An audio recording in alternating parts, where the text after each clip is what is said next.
perceber a natureza religiosa, a alma humana e suas fronteiras, a amplitude até que alcançada nas experiências humanas interiores, as alturas, profundezas e distâncias dessas experiências, toda a história da alma até o momento, e as suas possibilidades inexauridas, eis o território de caça reservado para o psicólogo nato e amigo da caça grande. Mas com que frequência ele não diz a si mesmo, desesperado, um caçador, apenas um, nessa floresta vasta e virgem. E então deseja algumas centenas de ajudantes e bem treinados cães de caça, que pudesse lançar na história da alma humana, para nela conseguir sua presa. Em vão, ele está sempre verificando, de maneira radical e amarga, como é difícil achar batedores e cães para justamente as coisas que excitam a sua curiosidade. O inconveniente de enviar eruditos para territórios de caça novos e perigosos, onde se requer coragem, argúcia, sutileza em todo sentido, está em que eles deixam de ser úteis precisamente quando começa a caça grande, mas também o grande perigo, precisamente ali eles perdem seu olhar e seu faro de sabujos. Para imaginar e estabelecer, por exemplo, que história teve até hoje o problema da ciência e da consciência na alma dos homines religiosi, homens religiosos, talvez fosse preciso ser tão profundo, tão imenso e tão ferido quanto a consciência intelectual de Pascal, e mesmo então seria preciso aquele amplo céu de espiritualidade clara e maliciosa, capaz de tomar com a vista, ordenar e pôr em fórmulas esse enxame de vivências perigosas e sofridas. Mas quem me prestaria esse serviço? E quem teria tempo de esperar tais ajudantes? Eles aparecem muito raramente, em todas as épocas são improváveis. Afinal é necessário fazer tudo sozinho, ou seja, há muito para fazer. Mas uma curiosidade como a minha continua sendo o mais agradável dos vícios. Perdão. Quis dizer que o amor à verdade é recompensado no céu e até mesmo na terra. A fé, tal como a exigiu e não raro alcançou o cristianismo original, num mundo meridional cético e livre pensador, que tinha atrás de si, e dentro de si, uma luta secular de escolas filosóficas, mas a educação para a tolerância que o Imperium Romano não fornecia, esta não é aquela ingênua e rabugenta fé de vassalo, com que um Lutero, uma Cromwell ou outro nórdico bárbaro do espírito se apegou a seu Deus e seu cristianismo, seria antes a fé de Pascal, que de modo apavorante semelha um contínuo suicídio da razão, uma razão teimosa, longeva, vermiforme, que não se deixa liquidar de uma só vez. Desde o começo a fé cristã é sacrifício, sacrifício de toda a liberdade, todo orgulho, toda a confiança do espírito em si mesmo, e ao mesmo tempo solidão e autoescarnecimento, automutilação. Há crueldade e fenicismo religioso nessa fé, que é exigida de uma consciência debilitada, múltipla e de muitos vícios. Seu pressuposto é que a submissão do espírito seja indescritivelmente dolorosa, que todo passado e todo hábito de um tal espírito se oponham ao absurdíssimo que a fé para ele representa. Os homens modernos, com sua obtusidade face à nomenclatura cristã, já não percebem o quanto havia de terrivelmente superlativo, para o gosto antigo, na paradoxal fórmula Deus na cruz. Até hoje não existiu, nunca em parte alguma, semelhante ousadia na inversão, algo tão terrível, tão interrogativo e tão questionável como essa fórmula. Ela prometia uma transvaloração de todos os valores antigos. Foi o Oriente, o profundo Oriente, foi o escravo oriental que desse modo se vingou de Roma e de sua tolerância nobre e frívola, do catolicismo romano da fé, e não foi jamais a fé, mas sim a liberdade em relação à fé, aquela semi-estoica e sorridente despreocupação com a seriedade da fé, o que irritou os escravos nos senhores, contra os senhores. A ilustração irrita, o escravo quer o incondicional, ele só compreende o que é tirânico.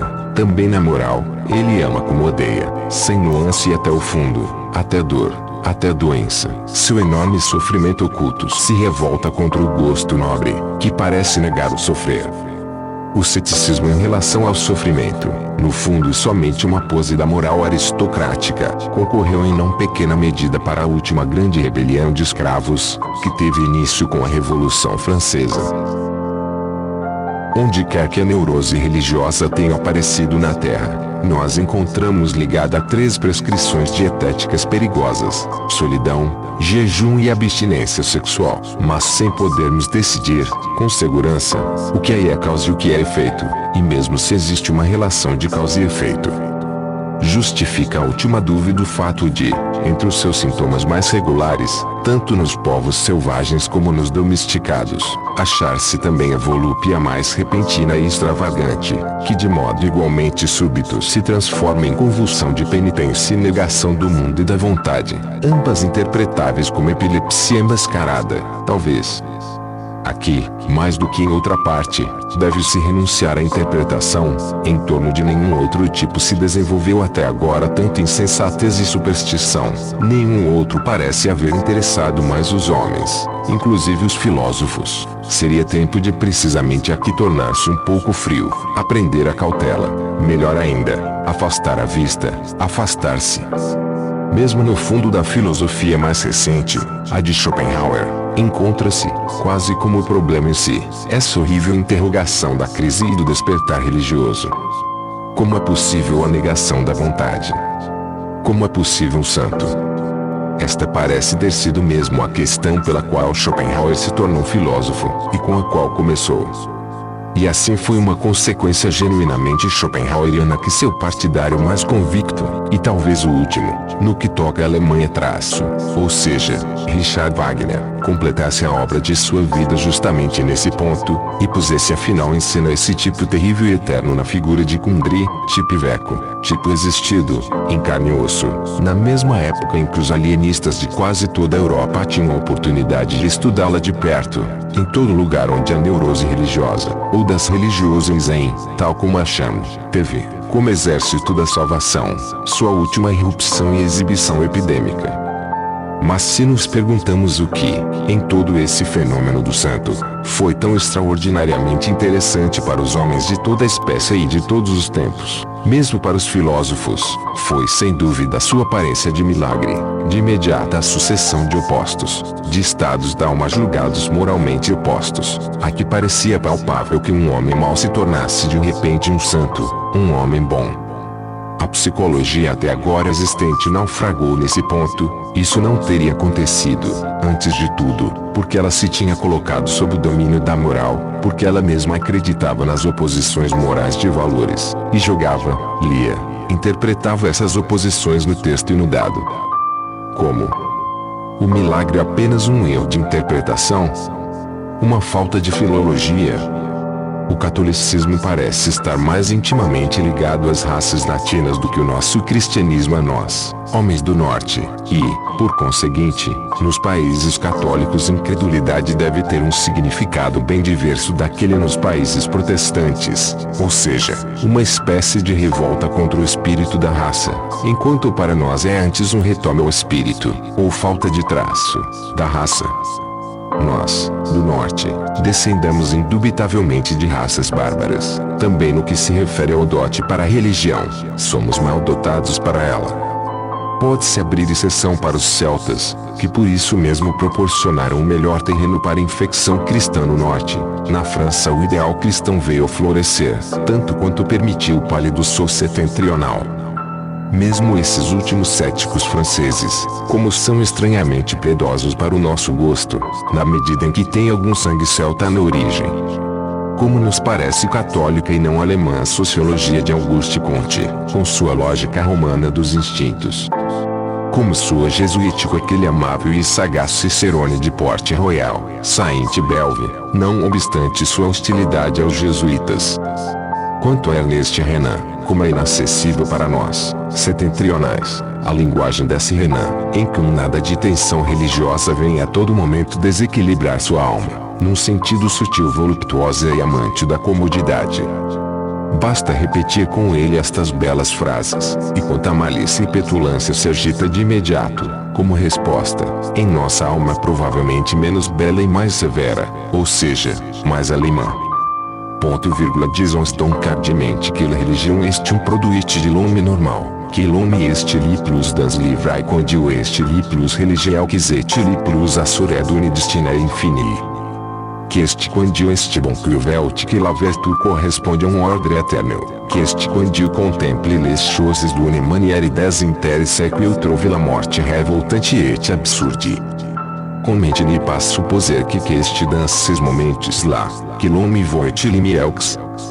Digamos então, audaciosamente, que a religião é produto do homem normal, que o homem está mais próximo à verdade quando é mais religioso e mais seguro de um destino infinito.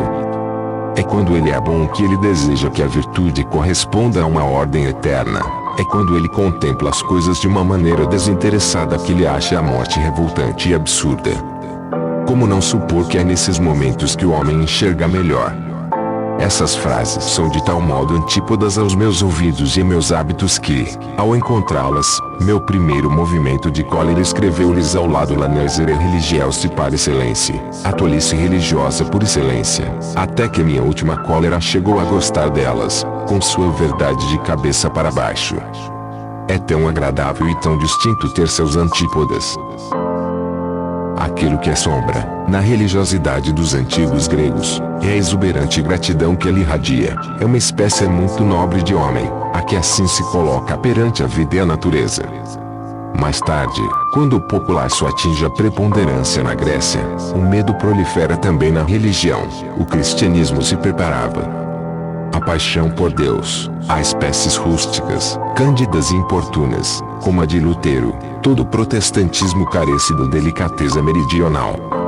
Há também um êxtase oriental, como de um escravo merecidamente agraciado e elevado, o de Agostinho, por exemplo, que de maneira ofensiva carece de toda a nobreza de atitudes e desejos.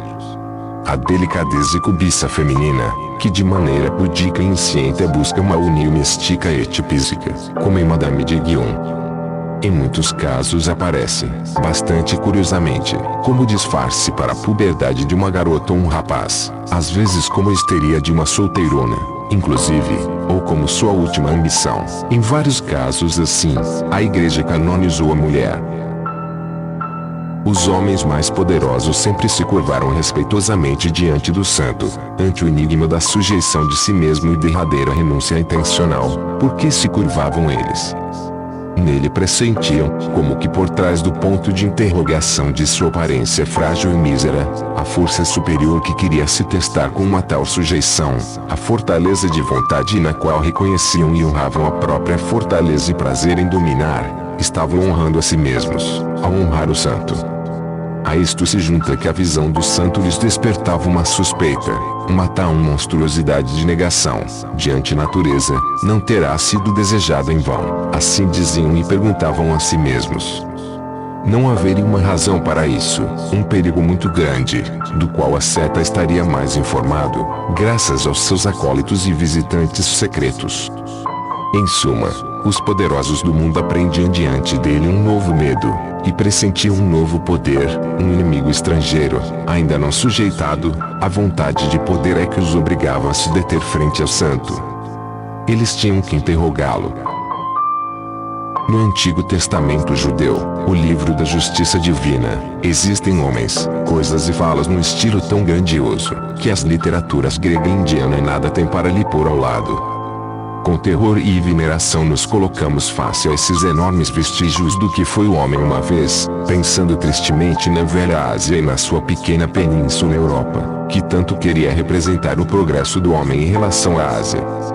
Sem dúvida, quem não passa de um minguado animal doméstico, e conhece apenas necessidades de animal doméstico, como os nossos cultos de hoje, os cristãos do cristianismo culto inclusive traço, não tem por que se maravilhar nem por que se afligir, em meio a essas ruínas. O gosto pelo Antigo Testamento é uma pedra de toque, em relação a pequeno e grande traço. Talvez ache o Novo Testamento, o livro da graça, mas conforme ao seu coração, nele há muito do cheiro úmido adocicado dos beatos e almas pequenas. Ter colado esse Novo Testamento, espécie de rococó do gosto em todo sentido, ao Antigo Testamento para formar um só livro, chamado a Bíblia, o livro, esta é talvez a grande temeridade, o maior pecado contra o espírito que a Europa literária tem na consciência. Por que ateísmo hoje? O Pai em Deus está inteiramente refutado, assim também o juiz, o recompensador. Do mesmo modo o seu livre-arbítrio, ele não ouve, e se ouvisse, não saberia como ajudar. O pior de tudo é, ele parece incapaz de se comunicar com clareza, será obscuro. Eis o que, através de muitas conversas, inquirindo e escutando, encontrei como causas para o declínio do teísmo europeu. Parece-me que o instinto religioso está em pleno crescimento, mas que a satisfação teísta é por ele rejeitada com profunda desconfiança. Que faz, no fundo, toda a filosofia moderna. Desde Descartes, e antes apesar dele do que a partir do seu precedente, todos os filósofos têm feito um atentado contra o velho conceito de alma, sob a aparência de uma crítica ao conceito de sujeito e predicado, ou seja, um atentado contra o pressuposto fundamental da doutrina cristã. A filosofia moderna, sendo um ceticismo epistemológico, é, abertamente ou não, anticristã, embora, diga-se para ouvidos mais sutis, de maneira nenhuma antirreligiosa. Pois antigamente se acreditava na alma, assim como se acreditava na gramática e no sujeito gramatical. Dizia-se que eu é condição, penso é predicado e condicionado, pensar é uma atividade, para a qual um sujeito tem que ser pensado como causa. Tentou-se então, com tenacidade e astúcia dignas de admiração, enxergar uma saída nessa teia, se não seria verdadeiro talvez o contrário, penso, condição, eu, condicionado, eu sendo uma síntese, feita pelo próprio pensar. Kant queria demonstrar, no fundo, que a partir do sujeito o sujeito não pode ser pensado, e tampouco objeto. A possibilidade de uma existência aparente do sujeito, da alma, pode não lhe ter sido estranha. Pensamento este que, como filosofia Vedanta, já houve uma vez na Terra, com imenso poder. Há uma grande escala na crueldade religiosa, com muitos níveis, mas 3 deles são mais importantes. Houve tempo em que se sacrificava ao Deus seres humanos, talvez justamente aqueles que mais se amava. Nesse caso estão os sacrifícios de primogênitos, em todas as religiões pré-históricas, e também o sacrifício do imperador Tibério na gruta de Mitra, na ilha de Capri, o mais horrível dos anacronismos romanos. Depois, na época moral da humanidade, sacrificava-se ao Deus os instintos mais fortes que se possuía, a própria natureza, esta alegria festiva que reluz no olhar cruel do asceta, do entusiasta antinatural. Por fim, que restava ainda sacrificar? Não era preciso, finalmente, sacrificar tudo o que há de consolador, sagrado, salvador, toda a esperança, toda a fé numa harmonia oculta, em bem-aventuranças e justiças futuras. Não era preciso sacrificar o próprio Deus, e, por crueldade a si mesmo, adorar a pedra, a imbecilidade, a gravidade, o destino, o nada. Sacrificar Deus ao nada, esse paradoxal mistério da crueldade derradeira ficou reservado para a geração que surge agora. Todos nós já sabemos alguma coisa disso.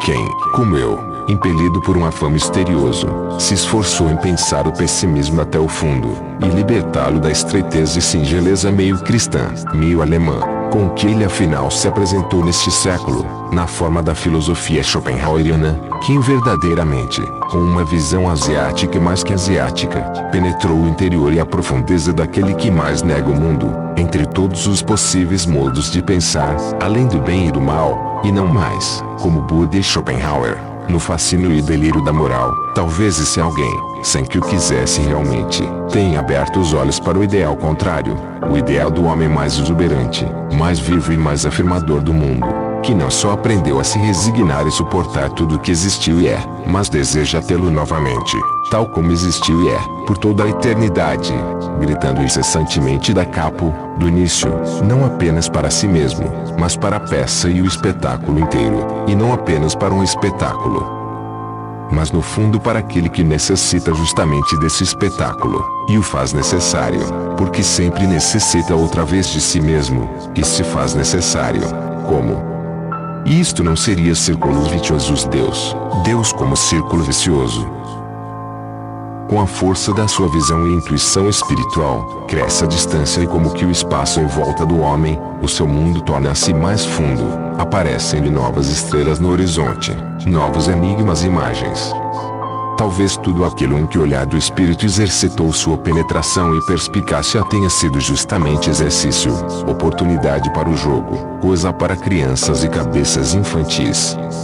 Talvez as noções mais solenes, em torno das quais sempre se lutou e sofreu, os conceitos de Deus e pecado, não venham a nos parecer mais importantes que um brinquedo ou uma dor de criança para o homem velho, e talvez o velho homem necessite então de outro brinquedo e outras dores, ainda criança o bastante, uma eterna criança.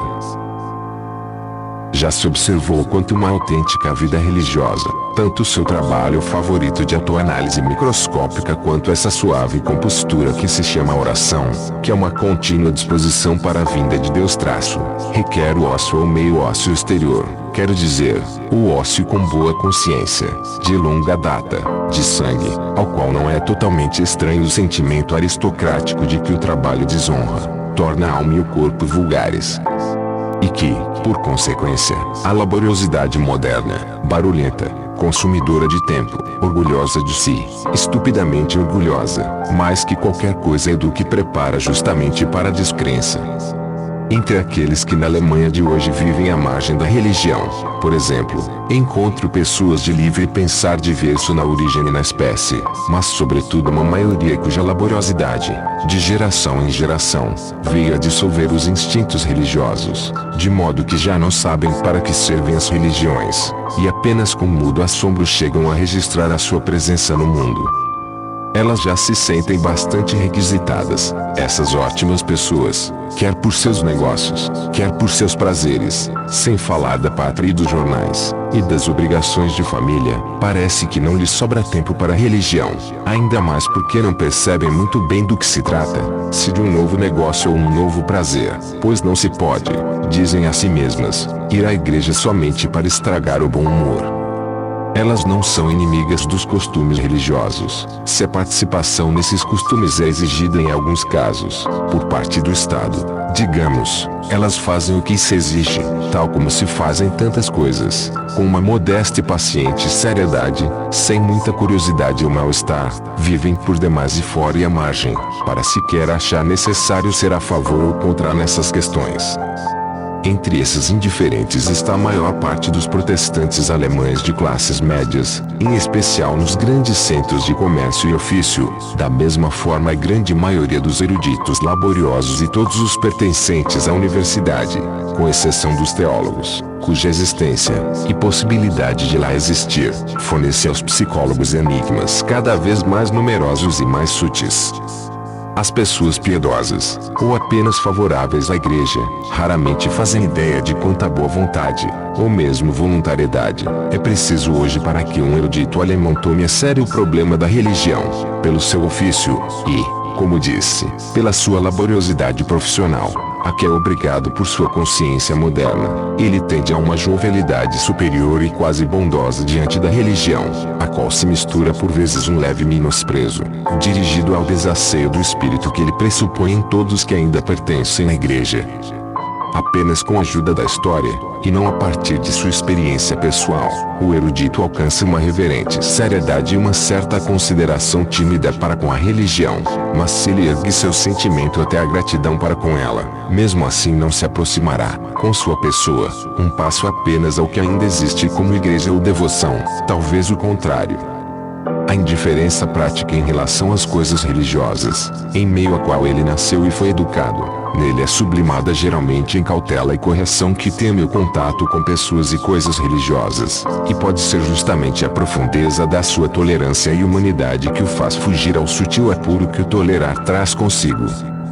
Cada época tem o seu divino tipo de ingenuidade, cuja invenção as outras épocas poderiam invejar, e quanto à ingenuidade, uma ingenuidade respeitável, infantil, desmedidamente tosca, não existe nessa crença de superioridade do erudito, na consciência tranquila da sua tolerância, na crédula certeza com que o seu instinto trata o homem religioso como um tipo inferior e de menor valor, que ele mesmo superou, deixou para trás, para baixo, ele, o pequeno anão e plebeu presunçoso, o ágil e diligente trabalhador braçal intelectual a serviço das ideias, as ideias modernas.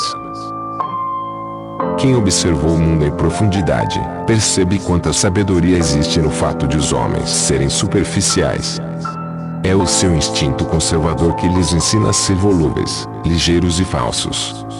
Aqui e ali encontramos, entre filósofos e entre artistas, um culto apaixonado e excessivo das formas puras. Ninguém duvide que quem necessita de tal maneira adorar a superfície, em algum momento fez uma incursão infeliz por baixo dela. Talvez haja até mesmo uma hierarquia entre essas crianças escaldadas que são os artistas natos, cujo prazer na vida se resume à intenção de lhe falsear a imagem, como que numa prolongada vingança da vida traço. O grau de desgosto que a vida alcançou neles poderia ser medido pelo quanto desejam vê-la falseada, diluída, idealizada, divinizada. Os homines religiosos poderiam ser colocados entre os artistas, como sua categoria suprema. É o profundo e desconfiado temor, um pessimismo incurável, o que obriga milênios inteiros a abraçar firmemente uma interpretação religiosa do existir. O temor daquele instinto que pressente que se poderia ter a verdade cedo demais, antes que o homem se tenha tornado forte, duro e artista o bastante. Vista com esse olhar, a devoção, a vida em Deus, apareceria como o rebento último e mais sutil do temor à verdade, como a adoração e embriaguez de artista face a mais consequente das falsificações, como vontade de inversão da verdade, de inverdade a todo preço. Talvez não tenha havido até hoje meio mais eficaz de embelezar o próprio homem do que a devoção. Através dela o homem pode se tornar de tal modo arte, superfície, trama de cores, bondade, que já não sofremos com a sua visão. Amar o homem por amor a Deus, este foi, até o momento, o mais nobre e mais remoto sentimento alcançado entre os homens. Que o amor ao próximo, sem uma oculta intenção santificadora, é uma estupidez e animalidade mais, que esse pendor a amar os homens tem que receber de um mais elevado pendor a sua medida, sua finura, seu grão de sal e partícula de âmbar, qualquer que tenha sido o homem que primeiro sentiu e viveu isso, e por mais que sua língua tenha gaguejado, ao tentar exprimir uma delicadeza assim, ele nos será para sempre sagrado e venerável, como aquele que até hoje voou mais alto e se extraviou do modo mais belo. O filósofo tal como nós o entendemos, nós, espíritos livres, como o homem da responsabilidade mais ampla, que se preocupa com a evolução total do homem, esse filósofo se utilizará das religiões para sua obra de educação e cultivo, do mesmo modo que se utilizará das condições políticas e econômicas do momento. A influência cultivadora, seletiva, isto é, tanto destrutiva quanto criadora e modeladora, que se pode exercer com a ajuda das religiões, é sempre múltipla e diversa, conforme o tipo de homens colocados sob seu domínio e proteção. Para os fortes, independentes, preparados e predestinados ao comando, nos quais se encarnam a razão e a arte de uma raça dominante, a religião é mais um meio de vencer resistências para dominar. É um laço que une dominadores e súditos, e que denuncia e entrega àqueles a consciência destes, o que neles é mais íntimo e oculto, que bem gostaria de se subtrair à obediência, e se algumas naturezas de origem nobre se inclinarem, por uma elevada espiritualidade, a uma vida mais afastada e contemplativa, guardando para si apenas a mais refinada espécie de domínio, sobre discípulos eleitos ou irmãos de ordem, a religião pode ser usada inclusive como meio de obter paz frente ao barulho e à fadiga de modos mais grosseiros de governo, e limpeza frente à necessária sujeira de toda a política. Assim fizeram os brahmanes, por exemplo, através de uma organização religiosa atribuíram-se o poder de nomear reis para o povo, mantendo-se sentindo-se fora e à margem, como indivíduos de tarefas superiores e supra-reais. Entretanto, a religião também fornece, a uma parte dos dominados, orientação e oportunidade de preparar-se para dominar e comandar algum dia aquelas classes e camadas que sobem lentamente, nas quais não param de crescer, mediante felizes costumes matrimoniais, a força e o prazer da vontade, a vontade de autodomínio. A elas a religião oferece estímulos e tentações suficientes para percorrer o caminho da espiritualidade superior, para colocar à prova os sentimentos da grande superação de si mesmo, do silêncio e da solidão. Ascetismo e puritanismo são meios de educação e enobrecimento quase indispensáveis, quando uma raça pretende triunfar de sua origem plebeia e ascender ao domínio futuro. Aos homens ordinários, Enfim, o grande número que existe para o serviço e para a utilidade geral, e que apenas assim tem direito a existir. A esses a religião proporciona uma inestimável satisfação com seu estado e seu modo de ser, uma reiterada paz do coração, um enobrecimento da obediência, mais alegria e mais dor em comum com seus iguais, e alguma transfiguração e embelezamento, alguma justificação de toda a cotidianidade, de toda a baixeza, toda a pobreza semi-animal da sua alma. A religião e a significação religiosa da vida lançam um raio de sol a essas criaturas atormentadas e lhes tornam suportável inclusive a própria visão. Tem o efeito que uma filosofia epicurista costuma ter em sofredores de uma categoria mais elevada, aliviando, refinando, como que se aproveitando do sofrimento, chegando inclusive a santificá-lo e justificá-lo. Talvez não haja, no cristianismo e no budismo, nada tão digno de respeito como a sua arte de ensinar mesmo os mais humildes a se colocar, pela devoção, numa ilusória ordem superior de coisas, mantendo assim um contentamento com a ordem real, no interior da qual vivem tão duramente, dureza essa que é tão necessária. Por fim, para fazer também o balanço negativo de tais religiões e trazer à luz o seu inquietante perigo, paga-se um preço caro e terrível, quando as religiões não se acham em mãos do filósofo como meios de cultivo e educação, mas atuam de maneira soberana e por si, querendo elas mesmas ser os fins e não meios entre outros meios. Existe entre os homens, como em toda espécie animal, um excedente de malogrados, enfermos, degenerados, fracos e voltados ao sofrimento. Também entre os homens os casos bem-sucedidos constituem exceção, e, dado que o homem é o animal ainda não determinado, são mesmo uma exceção rara.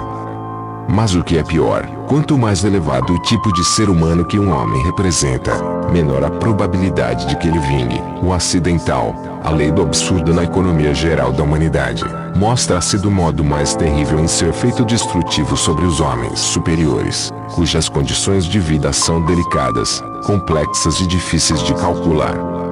Como se comportam então essas duas religiões principais, frente a esse excedente de casos malogrados?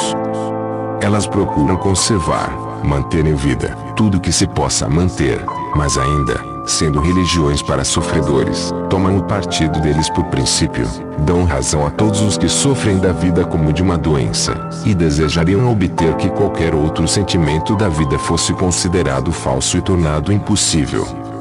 Por mais que se estime esse cuidado atencioso e conservador, na medida em que, além dos outros tipos de homem, ele se aplica e se aplicou àquele mais elevado, que quase sempre foi também o mais sofredor, no balanço total as religiões soberanas, as que até agora tivemos, estão entre as maiores causas do que mantiveram o tipo homem num degrau inferior, conservaram muito do que deveria perecer.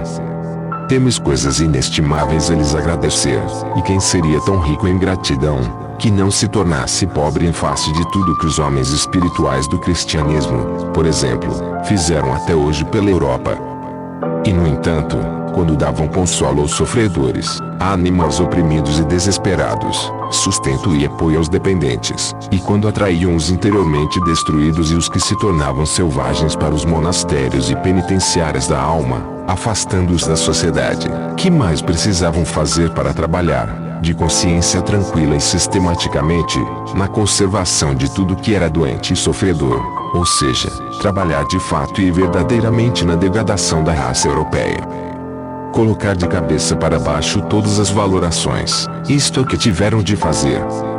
E destroçar os fortes, debilitar as grandes esperanças, tornar suspeita a felicidade da beleza, dobrar tudo que era altivo, viril, conquistador, dominador, todos os instintos próprios do mais elevado e mais bem logrado tipo homem, transformando-os em incerteza, tormento de consciência, autodestruição, mas ainda, converter todo o amor às coisas terrenas e ao domínio sobre a terra em ódio a tudo terreno. Esta foi a tarefa que a igreja se impôs e teve que se impor, até que, em sua estimativa, extramundano, dessensual e homem superior se fundiram num só sentimento.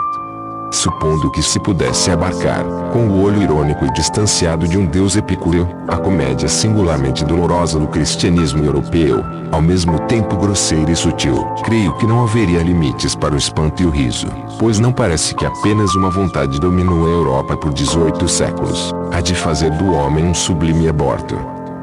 Mas aquele que com necessidades opostas, não mais de maneira epicúrea, mas com algum divino martelo nas mãos, se aproximasse dessa degeneração e atrofia quase voluntária que é o europeu cristão, Pascal, por exemplo, deveria gritar com raiva, com pena e com horror: ó estúpidos, presunçosos e compassivos estúpidos, que fizeram vocês?